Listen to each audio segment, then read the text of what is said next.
اسماعیل بن ابی اویس نے بیان کیا، کہا کہ مجھ سے میرے بھائی عبد الحمید نے بیان کیا، ان سے سلیمان بن بلال نے، ان سے شریک بن عبداللہ بن ابی نمر نے، انہوں نے حضرت انس بن مالک رضی اللہ عنہ سے سنا، وہ مسجد حرام سے نبی کریم صلی اللہ علیہ وسلم کی معراج کا واقعہ بیان کر رہے تھے کہ معراج سے پہلے 3 فرشتے آئے، یہ آپ پر وحی نازل ہونے سے بھی پہلے کا واقعہ ہے۔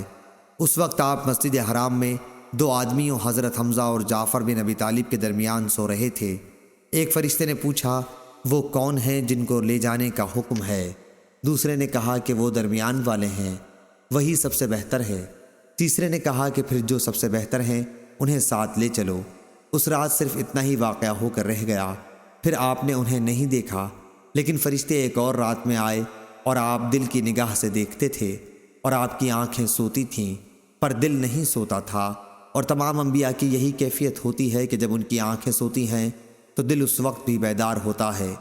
غرض کہ پھر جبرائیل علیہ السلام نے آپ کو اپنے ساتھ لیا اور آسمان پر چڑھا لے گئے۔